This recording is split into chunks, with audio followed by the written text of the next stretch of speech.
एक बार फिर से हम परमेश्वर का धन्यवाद करते हैं आज के दिन के लिए। और अब जब हम वचन में से जाएंगे उससे पहले हम प्रार्थना करें। परमेश्वर पिता, प्रभु यीशु के नाम से हम आपका धन्यवाद, स्तुति और आपकी बढ़ाई करते हैं पिता, सुंदर सुबह के लिए। और पिता, जब आपने एक और दिन हमारे लिए ठहराया कि हम आपके वचन को सुन सकें, सीख सकें, प्रचार कर सकें, परमेश्वर हम में से प्रत्येक के हृदय को आपके आगे रखते हैं। आप अपनी पवित्र आत्मा से हमें भरना, बुद्धि ज्ञान समझ देना और वो बनाना जो आप चाहते हैं, आपका आत्मा चाहता है।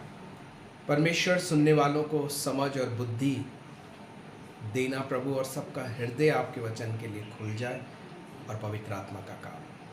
परमेश्वर, पवित्र आत्मा बोलने वाला मैं नहीं, आप होने पाए। मैं अपना सारा नियंत्रण और अधिकार मैं आपके आगे रखता हूँ, आपके हाथों में सौंपता हूँ। हमारी अगुवाई और रहनुमाई करो, अपनी पवित्र आत्मा से सहायता करो परमेश्वर। ये सब कुछ आपकी महिमा के लिए है और आपको ही महिमा मिले, यीशु मसीह के नाम से मांगते हैं।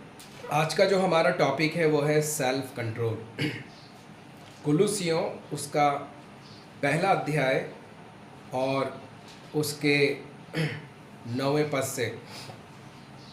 कुलुसियों नए नियम में से उसका पहला अध्याय और उसके 9वें पद में से यहाँ लिखा है, इसलिए जिस दिन से ये सुना है हम भी तुम्हारे लिए यह प्रार्थना और विनती करना नहीं छोड़ते कि तुम सारे आत्मिक ज्ञान और समझ सहित परमेश्वर की इच्छा की पहचान में परिपूर्ण हो जाओ। हालेलुया।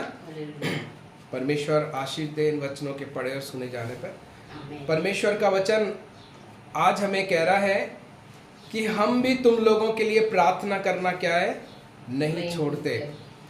इसलिए क्योंकि तुम जो है परमेश्वर के सारे आत्मिक ज्ञान और समझ सहित परमेश्वर की इच्छा की पहचान में क्या हो जाओ, परिपूर्ण हो जाओ। सॉरी, क्या हो जाओ, परिपूर्ण हो जाओ। जब हम लोग परमेश्वर के वचनों के अनुसार बने रहते हैं, हम लोग जब वचनों को सुन रहे हैं, जब हम लोग प्रार्थना दुआ में बने हुए हैं, हमें सेल्फ अपना जांचना बहुत ज़रूरी है। सेल्फ खुद की जांच करनी ज़रूरी है कि हमारा आत्मिक स्तर क्या है। क्या हम लोग परमेश्वर की पहचान उसके मन के मुताबिक अपने चाल चलन, अपनी बातों में, अपने व्यवहार में क्या हम परमेश्वर के अनुसार बन रहे हैं या नहीं है। देखो क्या लिख रखा है, लिख रखा है परमेश्वर की इच्छा की पहचान में परिपूर्ण हो जाओ। किसकी इच्छा की पहचान में? परमेश्वर की इच्छा की पहचान। रोमियो 12 में लिख रखा है कि परमेश्वर की भली भावती सिद्ध इच्छा को अनुभव से मालूम करो, ठीक है, और अपने आप को उसका ऐसे भावता हुआ बलिदान करके अर्पण करो जैसा परमेश्वर हमसे चाहता है। उसकी इच्छा क्या है, उसकी मर्ज़ी क्या है? उसकी इच्छा और उसकी मर्ज़ी यह है कि हम उसके वचनों को माने, उनके अनुसार जीवन जिएं और अपने आत्मिक जीवन में हम लोग क्या होते जाएं, मजबूत होते जाएं। क्या लिख रखा है? ताकि तुम्हारा चाल चलन प्रभु के योग्य हो और वह सब प्रकार से प्रसन्न हो और तुम में हर एक प्रकार के भले कामों का फल लगे और तुम परमेश्वर की पहचान में बढ़ते जाओ। हालेलुया। वो कह रहा है हर एक बात में तुम क्या लेकर आओ, फ्रूटफुल हो, फलवंत हो, और तुम्हारा पूरा चाल चलन परमेश्वर की हुजूरी में अच्छा होना चाहिए। जब हम लोग लोगों के संग में व्यवहार करते हैं, या हम लोग अपने घर में रहते हैं, या अपने पड़ोस में रहते हैं, या हम कहीं पर भी बाहर जाते हैं, तो हमारा चाल चलन किस तरीके का है, हमारा व्यवहार किस तरीके का है, हमारी बातें किस तरीके की है, ये बहुत इम्पॉर्टेंट है। यानी ये फाइनल प्रोडक्ट है। ये क्या है? ये फाइनल प्रोडक्ट है कि हम परमेश्वर में आज की तारीख में किस तरीके से अपने आप का प्रेजेंटेशन दे रहे हैं। समझ रहे हो आप? जब कार तैयार की जाती है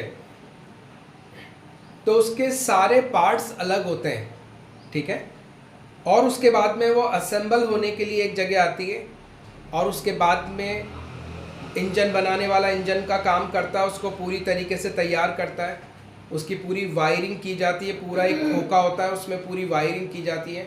उसके बाद में फिर उसके गेट लगते हैं, स्टेयरिंग लगता है और बहुत कुछ चीज़ें, एसी और सब चीज़ों की उसमें क्या होती है, फिटिंग होती है। उसके बाद में उसके चारों पहिए लगाए जाते हैं, जो मैट बिछानी होती है मैट बिछती है, सीट होती है, सीट कवर होते हैं, बहुत ढेर सारी चीज़ें।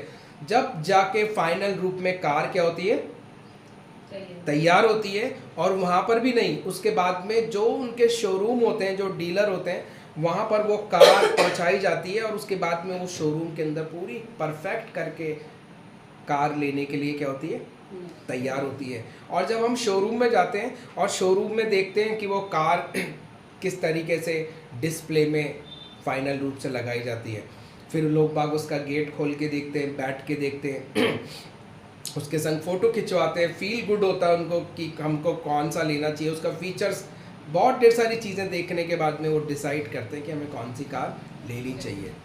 वो क्या है, फाइनल प्रोडक्ट है। वैसे ही जब हम लोग रोज़ प्रार्थना कर रहे हैं, वचनों को बार बार परमेश्वर के लोगों के द्वारा सुन रहे हैं, हम लोग प्रार्थना दुआ करते हैं, उपवास रखते हैं, और जब हम लोग लोगों के संग में जब बाहर जाते हैं, व्यवहार करते हैं, उनके बीच में उठते बैठते हैं, हम लोग खाते पीते हैं, तो वहाँ पर फाइनल प्रोडक्ट निकल कर आता है कि आज हम मसीह के अंदर क्या है। हम लोग मसीह में, हमारा चाल चलन, हमारी बातें कैसी प्रकट हो रही है। और ये कहाँ से होता है, हमारे घर से ही। बाहर तो हम लोग बहुत एटिकेट्स में होते हैं, बहुत मैनर्स में, जी ऐसे ऐसे हम लोग करते हैं। मगर हम लोग घर में कैसे होते हैं, हमारे एरिया में कैसे होते हैं, हम हमारे जब वर्किंग प्लेस पर होते हैं तो हम लोग कैसे होते हैं। और यहाँ वचन कह रहा है, ताकि तुम्हारा चाल चलन प्रभु के योग्य हो और वह सब प्रकार से प्रसन्न हो और तुम में हर प्रकार के भले कामों का फल लगे। कौन प्रसन्न होना चाहिए, परमेश्वर। कौन प्रसन्न होना चाहिए, परमेश्वर प्रसन्न होना चाहिए, कोई और दूसरा नहीं, लोग नहीं। लोगों को तो हम हमारा चाल चलन द्वारा प्रकटीकरण कर रहे हैं कि आज यीशु मसीह में मैं कितना परिपक्व हूँ। लोग आपको देखकर, जो स्वर्ग में परमेश्वर है उसकी बड़ाई करना चाहिए, आपको देखकर, आपके चाल चलन को देखकर। मैंने पहले भी बताया था, मैं एक जगह पे था और मैं एक जने से बात कर रहा था ऑलरेडी पहले से ही, और वहाँ पर एक जना और आता है और फिर वो भी बातचीत हम लोग करने लग जाते हैं। और उसके बाद में वो एकदम से बोलता है कि आप तो पास्टर हो, आप तो पास्टर है ना। मैंने बोला हाँ। मैं उस आदमी से कभी भी नहीं मिला, कभी भी मेरी उससे कोई, मैंने उसकी शक्ल कभी भी नहीं देखी, मगर उसने मेरे बोली को देखकर, मेरे कपड़े पहनने के तरीके को देखकर, मेरी बॉडी लैंग्वेज को देखकर उसने क्या करा, फट से मुझे पहचान लिया कि मैं कौन हूँ। वैसे ही हमारा फाइनल प्रोडक्ट क्या है, जब हम लोग कहीं पर बातचीत कर रहे हैं, अपने स्टाफ में, टेलीफोन पर, घर में, वर्किंग प्लेस पर, हमारा प्रकटीकरण कैसा हो रहा है। और यही तो परमेश्वर का वचन बता रहा है कि हमें अपने अंदर कितना सेल्फ कंट्रोल करने की ज़रूरत है। आज का हमारा टॉपिक क्या है, सेल्फ कंट्रोल, आत्म संयम या आत्म नियंत्रण अपने अंदर लेकर आना। हमारा मुंह हमारा प्रकटीकरण करता है, हमारी आंखें हमारा प्रकटीकरण करती हैं, हमारा चलना हमारा प्रकटीकरण करते हैं। ये सारा हमारे प्रकटीकरण करने का, डिस्प्ले करने का तरीका है जो हम लोग इस संसार में व्यक्त करते हैं। हमने क्या पहन रखा है, हम किसको दिखाने के लिए क्या पहन रहे हैं, किसको दिखाने के लिए क्या, इन्फ्लुएंस करने के लिए क्या बातों को बोल रहे हैं, ये सारा हमारा फाइनल प्रोडक्ट आता है। और गलातियों के अंदर, निकालो मेरे साथ, गलातियों उसका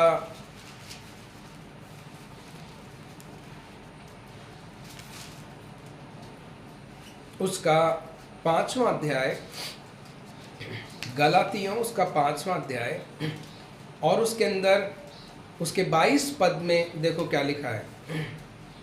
और हम लोग यहाँ पर क्या बात कर रहे हैं? आत्म संयम की, सेल्फ कंट्रोल की।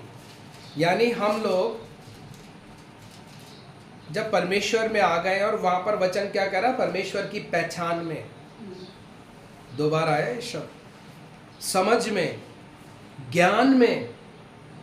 यानी इसका मतलब परमेश्वर की पहचान यही है कि वो क्या है? पवित्र है, वो अच्छे चाल चलन का है, वो सिद्ध है, उसमें समझ है, उसमें ज्ञान के भंडार भरे हुए हैं। वही तो परमेश्वर का वचन हमसे डिमांड कर रहा है कि अगर हम परमेश्वर के बेटा बेटी हैं तो क्या ये बातें हमारे अंदर आज व्याप्त है या नहीं है, या आज भी हम संसार के कॉमन लोगों की तरह कॉमन तरीके से बिहेव कर रहे हैं, व्यवहार कर रहे हैं, और हमारा और उन लोगों में कोई ज़्यादा अंतर नहीं है। और यहाँ पर परमेश्वर का वचन कह रहा है, पर आत्मा का फल प्रेम, आनंद, शांति, धीरज, कृपा, भलाई, विश्वास, नम्रता और संयम है। ऐसे ऐसे कामों के विरोध में कोई भी व्यवस्था नहीं है। और जो मसीह यीशु के हैं, उन्होंने शरीर को उसकी लालसाओं और अभिलाषाओं समेत क्रूस पे चढ़ा दिया है।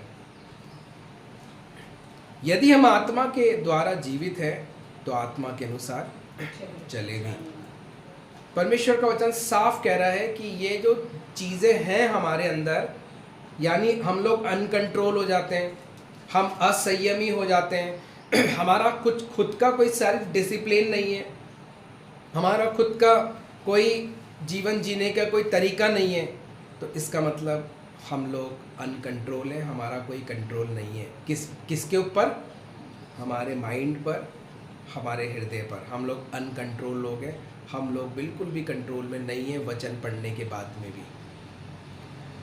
और हम लोग कुछ भी मुंह से बोल देते हैं, कुछ भी हमारा प्रकटीकरण हम लोग करते हैं, कुछ भी हमारा व्यवहार हम लोगों के संग में करते हैं। अपने मतलब के लिए हम कुछ भी बदल सकते हैं, कुछ भी घटा सकते हैं, कुछ भी बढ़ा सकते हैं अपने स्वयं के मतलब के लिए। तो क्या ये परमेश्वर की पहचान को प्रकट कर पाएगा? नहीं, हम परमेश्वर की पहचान को प्रकट नहीं कर पाएंगे। यीशु मसीह ने क्या परमेश्वर की पहचान को प्रकट किया? हाँ, यीशु मसीह ने बोला, जैसे तुमने मुझे करते हुए देखा है वैसे तुम भी लोग क्या करो। जो उसके बारे में, उसके चरित्र के बारे में जो बातें लिखी हुई हैं, वो यीशु मसीह कहता है, जैसे मैंने तुम्हारे संग में किया, तुम्हें भी क्या करना है? दूसरों के संग में वही करना है। और उसी के अनुसार तुम मेरे क्या ठहरोगे? चेले ठहरोगे। जब हम उसकी बातों को फॉलो करेंगे, उसके अनुसार हम लोग करेंगे, तो तभी हम उसके चेले ठहरेंगे। तो मेरे प्रियो, यहाँ पर साफ लिखा है कि अगर किसी में ऐसे काम हैं, ये बातें किसी के जीवन में पाई जाती हैं, प्रेम, आनंद, शांति, धीरज, कृपा, भलाई, विश्वास, नम्रता, संयम, तो इन कामों के विरोध में जिसके भी अंदर ये गुण हैं, उसके विरोध में कोई भी व्यवस्था नहीं है। यानी उसको किसी भी तरीके के दंड से, पाप से, न्याय से नहीं जाना पड़ेगा। अगर जिसमें आत्मा, प्रभु परमेश्वर के आत्मा आ चुका है, प्रभु यीशु मसीह का आत्मा आ चुका है, पवित्र आत्मा आ चुका है, अब उसको किसी भी तरीके के न्याय से जाने की ज़रूरत नहीं है। समझ गए आप? स्वर्ग और नरक के न्याय से जाने की ज़रूरत नहीं है। वो हेवनली प्लेस में प्रवेश कर चुका है। हालेलुया। बाइबल इफिसियों की पत्री में हमें यही कहती है कि हम परमेश्वर की संतान हो चुके हैं। अब हमें क्या करना है? उसकी उन गुणों को प्रकट करने की ज़रूरत है। मगर गुण प्रकट करेंगे कब? शोरूम में कार देखने आएंगे कब? जब कार ही नहीं आई है। तो लॉन्च तो हो गई वो कि भाई वो 10 फरवरी को लॉन्च होनी है या किसी भी डेट को लॉन्च होनी है, लॉन्च तो हो गई या उसके बारे में डिटेल में तो लिख दिया गया, मगर अभी तक वो शोरूम में आई नहीं है, तो डिस्प्ले में है ही नहीं। यीशु मसीह तो आ गया हमारे अंदर, पाप छुटकारा भी हो गया, मारा भी गया, घात हुआ, थूका गया, सब कुछ यीशु के ऊपर हो गया। सारा कुछ यीशु मसीह के ऊपर, जितना भी दंड आना था, मुसीबतें आनी थी, बुराई आनी थी, वो सारा यीशु ने हमारे बदले में अपने ऊपर ले लिया। अब यीशु ने बोला जैसे मैंने तुम्हारे संग में किया वैसे ही तुम भी लोगों के संग में करो। अब हमें सिर्फ उन बातों को पूरा करना है जो यीशु मसीह ने करने के लिए हमें आज्ञा दी है, तभी हम उसके चेले ठहरेंगे। जब हम बीमारों को चंगा करेंगे, जब हम कौड़ियों को शुद्ध करेंगे, जब हम दुष्ट आत्माओं को निकालेंगे, जब हम दीनता नम्रता के संग में जीवन जिएंगे, विश्वास में मजबूताई के संग में बने रहेंगे, हमारे अंदर नम्रता होगी, दीनता होगी, संयम होगा, प्रेम होगा, कृपा होगी, भलाई होगी, तब हम लोग यीशु को महिमा दिला पाएंगे। यीशु को महिमा कब मिलेगी? जब हम लोग उसको महिमा दिलाएंगे। नहीं तो यीशु तो मर चुका है, यीशु तीसरे दिन जीवित भी हो चुका है, यीशु स्वर्ग में अपने पिता के दाहिनी हाथ बैठा हुआ है। यीशु ने सब कुछ काम पूरा कर दिया, मगर क्या हम लोग उसकी महिमा को प्रकट कर रहे हैं या नहीं कर रहे? ये बहुत इम्पॉर्टेंट विषय है, बहुत गंभीर विषय यह है। क्या हम लोग सेल्फ कंट्रोल्ड हैं? क्या हम लोग परमेश्वर के महिमा को प्रकट कर पा रहे हैं जो यीशु ने हमारे द्वारा, प्रभु यीशु ने हमारे द्वारा पूरी तरीके से सारे काम को पूरा कर चुका है। और उन्होंने बोला है तैयार रहना, मैं आ रहा हूँ लेने के लिए। क्यों? क्योंकि मैं तुम्हारे लिए जाता हूँ घर तैयार करने के लिए। कोई हमें कहकर गया है कि मैं कोई नहीं, मतलब परमेश्वर का पुत्र प्रभु यीशु कहकर गए हैं कि तैयार रहो, मैंने सब कुछ कर दिया है, चिंता नहीं करनी है, मेरे अनुसार जीवन जीना है। वचन तैयार है, संगति में बने रहो, आत्म संयम रखो, सेल्फ कंट्रोल रखो, पवित्रताई से जीवन जियो, तुम्हारे पर अब कोई भी दंड की आज्ञा नहीं है, मैंने सब कुछ पूरा कर चुका हूँ। अब वचन पढ़ो, परमेश्वर क्या चाहता है इसमें लिखा है, उसके ज्ञान और उसकी पहचान में क्या हो, ज्ञान और समझ में बढ़ते चले जाओ। कहाँ पर है? यहाँ पर नॉलेज में। और हमारे हृदय को नया करो परमेश्वर के वचनों से, पवित्र आत्मा से भरो, और उसके बाद में अपने अंदर मजबूताई से मसीह को प्रकट करो। तो सारा काम मेरे प्रियो हो चुका है। अब हम कहाँ पर हैं? हमें अपने आप को जांचने की ज़रूरत है। हमें बैठना है 15 मिनट 20 मिनट कहीं छत पे जाके, कहीं घर के कोने में, कहीं किसी पेड़ के नीचे, अलग करके अपना मोबाइल दूर हटाकर, अपने सारी चीज़ों को दूर हटाकर हमें बैठना है, स्वयं ऑब्जर्वेशन करना है कि मैं यीशु मसीह में कहाँ पर हूँ। बहुत हमने यूट्यूब पर ज्ञान सुन लिया, सोशल मीडिया पर ज्ञान सुन लिया, बड़ी बड़ी हमने कॉन्फ्रेंस अटेंड कर ली, बाइबल को 20 बार 50 बार पढ़ भी चुके हैं, मगर फिर भी अभी तक गवाही निकल कर ही नहीं आ रही। यीशु मसीह वापस आने वाला है, कह रहा है मैंने तुम्हारे लिए घर तैयार करने के लिए जा रहा हूँ। अगर नहीं होता तो मैं कह देता, मैं आऊँगा तुम्हें लेने के लिए। मगर क्या जब यीशु वापस आने वाला है, हमने उसके कामों को प्रकट किया क्या? वो क्यों ले जाएगा हमें? हम कौन है उसके जो हमें ले जाएगा? वो कह रहा है जब तुम दुष्ट आत्माओं को निकालोगे, बीमारों को चंगा करोगे, सुसमाचार का प्रचार करोगे, लिख रखा है तभी तुम मेरे चेले ठहरोगे। बड़ा दिन बनाने से, ईस्टर बनाने से, 40 दिन के उपवास रखने से कुछ भी हासिल नहीं होने वाला है, कुछ भी 1% हासिल नहीं होगा। क्योंकि बाइबल का परमेश्वर ये भी कहता है कि हमें स्वयं को बचने की, खुद को ही बचना काफ़ी नहीं है, बल्कि हमें दूसरों को भी बचाना पड़ेगा। तो क्या हम यीशु के चेले हैं? क्या हम लोग कौन सी धार्मिकता में अटके हुए हैं? हम लोग कौन से कौन सी सत्य की ओर हमारा ध्यान है, हमारा दिमाग कहाँ पर अटका हुआ है, हम लोग कहाँ बिजी हैं, कहाँ मर्ज है, हम वहाँ से अपने आप को छुड़ाओ, वहाँ से अपने आप को अलग करो और बैठो आधा घंटा, 15 मिनट, 1 घंटा, सोचो कि आज यीशु मसीह अगर आ जाए तो मैं उसके उस मापदंड पर खरा उतरूंगा क्या। वहाँ पर स्वर्ग में रिवॉर्ड भी अलग है। क्या है? रिवॉर्ड भी हैं, यानी जो अच्छा काम करेगा परमेश्वर का, जो ईमानदारी से काम करेगा, गंभीर है, परमेश्वर उसको रिवॉर्ड भी देगा, परमेश्वर उसको ऑनर भी करेगा। मानो अभी हमारी हैसियत है 100 गज के प्लॉट लेने की, है ना, कितना पैसा है कि हम 100 गज का ही एक प्लॉट ले सकते हैं। एक वो भी है जिसके पास में 1000 गज का प्लॉट खरीदने की सामर्थ्य है। हमें यह ऑफर दिया जाए कि आप कोई टेंशन मत करो, आपको इसी पैसे में से 1000 गज का भी प्लॉट ले सकते हो और इसी पैसे में से 100 गज का भी प्लॉट ले सकते हो। तो आप लोगों का क्या चुनाव होगा? आप बहन बताओ, क्या चुनोगे? बड़े को ही चुनेंगे। हमारा सबका क्या चुनाव है कि हम बड़े को ही चुनेंगे। मगर मेरे प्रियो, ये इस संसार में जो भी आप चुनोगे वो इस संसार के अंदर ही आप छोड़ के जाओगे। और यीशु ने कहा मैं आ रहा हूँ तुम्हारे लिए जगह तैयार करने के लिए।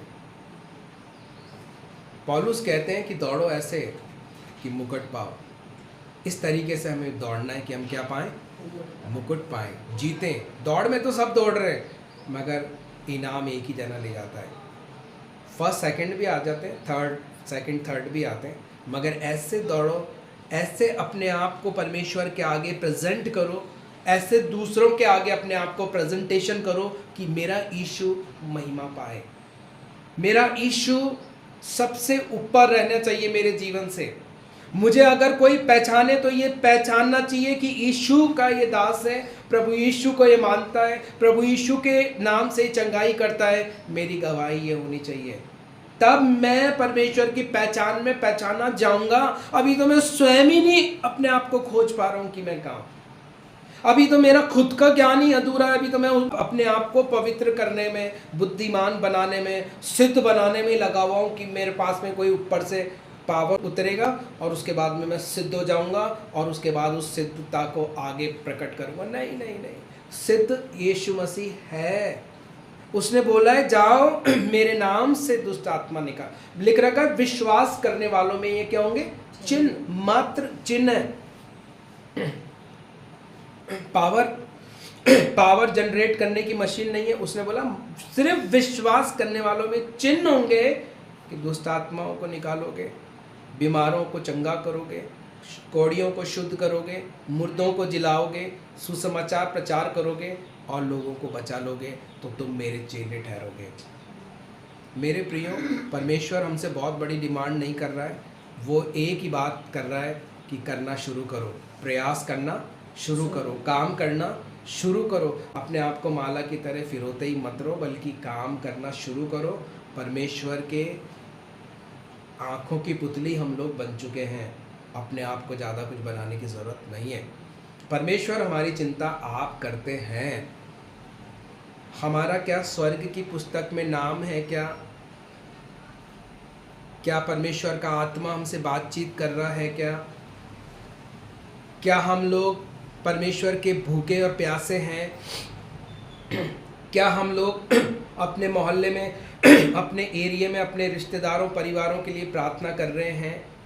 क्या हम लोग किसी के लिए प्रार्थना करके जाते हैं कि परमेश्वर आज हम उस बहन, उस भाई के किसी भी दुख और सुख में आप जब जा रहे हो तो उस भाई का उद्धार हो, उस बीमारी से, अंधकार से उसका छुटकारा हो। तो मेरे प्रियो, हमें ये ध्यान देने की ज़रूरत है कि आज यीशु मसीह में हम लोग किस स्टेप पर हैं, किस पायदान पर हैं, हमारी गवाही कहाँ तक पहुँची है। ये पढ़ने से कुछ नहीं होगा। दोबारा पढ़ देता हूँ, सुनना।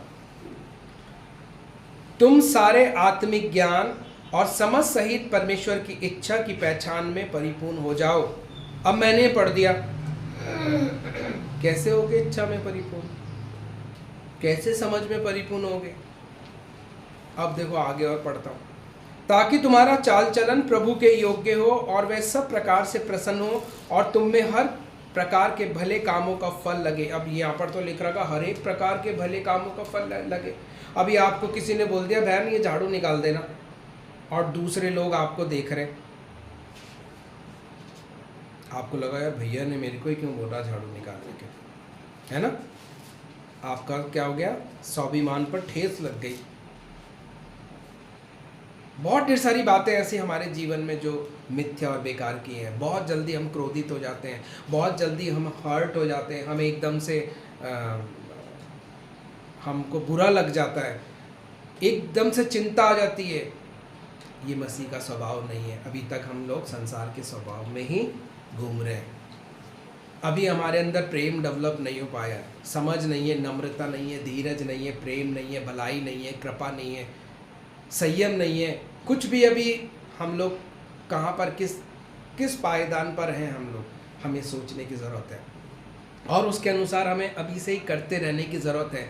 ऐसा नहीं है कि सारे गुण हमारे अंदर एकदम आ जाएंगे और फिर हम लोग एकदम ही सब प्रकटीकरण, नहीं, हमें अंश अंश करके वो आता जाएगा। हमें सिर्फ चलते रहना है परमेश्वर के वचन में और उसकी बातों में। हमें अपने आप को क्या करना है, उंडेल देना है कि वो हमें क्या करे, भरे। क्या करें, उंडेल दो अपने आप को। कटोरा भरा रहेगा, आप कुछ नहीं भर सकते हो, मगर अपने आप को उंडेल दो कि वो अपने उस पवित्र आत्मा से हमें क्या करे, भरे। और वही पवित्र आत्मा हमें क्या करेगी, व्यवस्था के पापों से, श्रापों से छुड़ा लेगी। वही पवित्र आत्मा हमें परमेश्वर के सिद्ध ज्ञान में और समझ में बढ़ाएगी। वही पवित्र आत्मा हमारे को मुसीबत परेशानी में छुड़ाएगा, हमारा मार्गदर्शक बनेगा, हमारा सलाहकार बनेगा, हमारा गाइडर बनेगा। वो बताएगा नहीं जॉय, इस रास्ते से नहीं, आज इस रास्ते से जा, अभी ठहर के जा, अभी मत निकलना। आपको पता नहीं है बाहर जाने से पहले आपके संग में क्या क्या होने वाला है, मगर होली स्पिरिट आपको कंट्रोल करेगा, पवित्र आत्मा आपको बचाएगा। अभी हम लोग हाईवे पे थे 1-2 दिन पहले और बिल्कुल पहली लाइन में एक ट्रक चल रहा था और उसको तीसरी लाइन में कटना था और हम लोग सेकंड रो में थे। और उस ट्रक वाले ने बिना लंबी लाइट दिए हुए कि मुझे जो है इस तरफ जाना है, उसने बिल्कुल भी लाइट नहीं दी और वो सीधी पहली रो से एकदम तीसरी रो में लाके उसने गाड़ी काटी और हम लोग सेकंड रो में ही थे। हमने तुरंत अपनी गाड़ी को कंट्रोल किया और हमारी गाड़ी बिल्कुल हम आराम से चला रहे थे।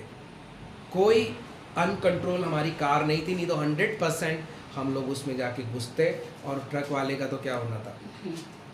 समझ रहे हो आप मेरी बात। मगर परमेश्वर ने हमें समझ दी कि हम लोग बिल्कुल समझ के संग में हम लोगों ने गाड़ी चला रहे थे, बिल्कुल हम कंट्रोल में थे, बिल्कुल हमारा माइंड कंट्रोल में था, हमारे ब्रेक सब कुछ, हम रिलैक्स थे क्योंकि परमेश्वर के आत्मा में हम लोग शांति पाए हुए थे। हमारे अंदर जल्दबाजी नहीं थी, हम लोग अनकंट्रोल नहीं थे। हम लोग प्रार्थना करके गए और सब कुछ परमेश्वर के हाथों में हमने सौंपा और हम लोग बहुत ईजी से गए और बहुत ईजी से हम लोग आए।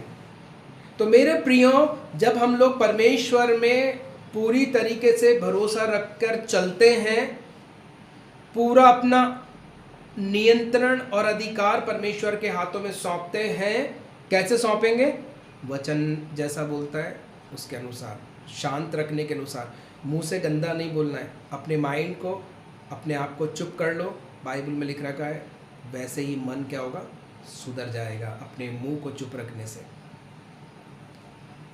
वचन का प्रचार करने से। किसी कोई लोग, कोई भाई बहन है, उसको प्रभु यीशु के बारे में बताओ, चंगाई के बारे में बताओ, अपने बारे में बताओ। आपके बारे में कुछ नहीं बताने के लिए, किसी पास्टर के बारे में, किसी के लिए बताओ कि अगर कोई भी समस्या हो बहन आपको, तो आप बताना, हमारे पास में एक जने हैं जो प्रार्थना कर। आप जबरदस्ती बताओ। आपसे किसी ने पूछा कि रिलायंस में सेल लग रही है, पैंट के संग पैंट फ्री मिल रहा है। आप कैसे मिलती हो, कैसे मिलते हैं एक दूसरा, एक आदमी से, एक दूसरी बहन से मिल रही हो, अरे बहुत अच्छे कपड़े मिल रहे, 300 के अंदर एक 300 वाला पैंट फ्री है, या 300 के अंदर एक 300 वाली क्रीम फ्री है, देखो आप पूरा स्टॉक खत्म हो जाएगा यहाँ का। किसी ने बोला नहीं ना, तो हमने यीशु के बारे में क्यों नहीं बताया? अरे नहीं सुनेंगे वो, कोई बात नहीं, मगर आपके बताने से कोई बच जाएगा, आपके बताने से कोई मानो परमेश्वर की दास की प्रार्थनाओं के द्वारा उस पर अनुग्रह हो जाएगा। आपके बताने से किसी के अंदर से दुष्ट आत्माएं दूर हो जाएंगी जो उसको आए दिन सता रही है। अरे बोलो तो सही, फिर स्वर्ग के राज्य में क्या होगा? परमेश्वर बोलेगा कि मैंने तो पुकारा मगर तुमने इनकार कर दिया। फिर परमेश्वर बोलेगा तूने पुकारा मगर मैं तेरी सुनूंगा नहीं। क्यों?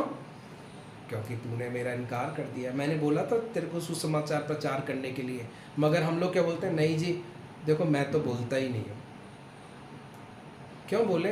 कोई सुनने वाला ही नहीं है। अरे आपको तो बाइबल में लिख रखा है सुबह भी बो और शाम को भी बो। आपको पता नहीं है कौन सा बीज उगेगा, फ्रूटफुल होगा, आपको पता नहीं है। आपका काम जितना बोला है उसने उतना करो। आपका काम नहीं है किसी को गुद्दी पकड़ के या किसी का कॉलर खींचकर आप लेकर आ रहे हो ज़बरदस्ती, नहीं। आपका काम है सुसमाचार का प्रचार करना। परमेश्वर का काम है कि वो उसके लिए हृदय को उसके खोलेगा, अगर उसका अनंत जीवन की पुस्तक में नाम होगा तो। इसलिए जितना हमें उसने बोला है हम उतना करें, और इससे ज़्यादा हमारे पास कुछ भी करने को नहीं है।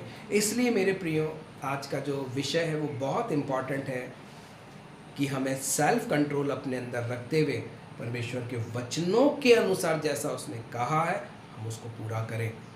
अब हम इसको कंटिन्यू पढ़ेंगे नीचे तक, 9वें कुलुसियों 1:9 से। इसीलिए जिस दिन से ये सुना है हम भी तुम्हारे लिए ये प्रार्थना और विनती करना नहीं छोड़ते कि तुम सारे आत्मिक ज्ञान और समझ सहित परमेश्वर की इच्छा की पहचान में परिपूर्ण हो जाओ, ताकि तुम्हारा चाल चलन प्रभु के योग्य हो और वह सब प्रकार से प्रसन्न हो और तुम में हर प्रकार के भले कामों का फल लगे। उसकी महिमा की शक्ति के अनुसार सब प्रकार की सामर्थ्य से बलवंत होते जाओ, यहाँ तक कि आनंद के साथ हर प्रकार से धीरज और सहनशीलता दिखा सको, और पिता का धन्यवाद करते रहो जिसने हमें इस योग्य बनाया कि ज्योति में पवित्र लोगों के साथ मिरास में सहभागी हो। हमारे अंदर कोई भी योग्यता नहीं थी मेरे प्रियो, मगर परमेश्वर ने हमें ज्योति की संतान बनाया यीशु मसीह के द्वारा, और हमें उस मिरास को दिया, उस स्वर्गीय वारिस बनाया हमें, जिसके हम लायक कभी भी नहीं थे। मगर हम अन्य जातियों पर उसने दया की कि हम अन्य जाति यीशु मसीह को जान पाए, और उसने हमें यीशु मसीह के द्वारा पापों की क्षमा और मुक्ति दी, और उस पर विश्वास करने के द्वारा हमें मोक्ष मिला, अनंत जीवन मिला, स्वर्गीय जीवन मिला, जहाँ पर कभी भी मृत्यु नहीं है। उसी ने हमें अंधकार के वश से छुड़ाकर अपने प्रिय पुत्र के राज्य में प्रवेश कराया, जिसमें हमें छुटकारा अर्थात पापों की क्षमा प्राप्त होती है। हालेलुया। यीशु के द्वारा उसने हमें उस पाप के बंधनों से, जो हमारे पूर्वजों के पाप थे, जो प्रथम आदम से शुरू होते होते यहाँ तक पहुँच गए, उन पापों से जो हमारे माँ बाप के द्वारा आए, हमारे पूर्वजों के द्वारा आए, जो मैंने किए, उस पापों से यीशु मसीह ने हमें छुड़ाकर बचाकर उस अनंत जीवन में हमें प्रवेश करा दिया है। हालेलुया। और ये सब कुछ हुआ यीशु मसीह के द्वारा। यीशु ने मेरे जो पाप थे, मेरे पूरे जो पूर्वजों के पापों की गठरी थी बड़ी मोटी, जो उन्होंने किए, उनके भी कई पूर्वजों ने किए, प्रथम आदम से लेकर कितने ही लोगों ने हो सकता है खून किए हो, व्यभिचार किया हो, बहुत गिनोने काम किए हो, उन सब कुछ पापों का बदला यीशु पर डाल दिया। और मुझे सिर्फ इतना करना है कि मुझे अपने पापों का अंगीकार करना है कि परमेश्वर यीशु, मैंने पाप किए, मुझे माफ़ करो, और यीशु पर विश्वास करने के द्वारा मेरे पाप क्या हो जाएंगे? क्षमा हो जाएंगे, और मैं यीशु को अपना मुंह से ये अंगीकार करूंगा कि यीशु, मैं आपको अपना जीवन का उद्धार करता करके, प्रभु करके ग्रहण करता हूँ, मानता हूँ, और जैसे ही मैंने ये ग्रहण किया मेरे सारे पाप क्षमा हो जाते हैं, बिना किसी दान दक्षिणा के, बिना किसी चढ़ावा चढ़ावे के।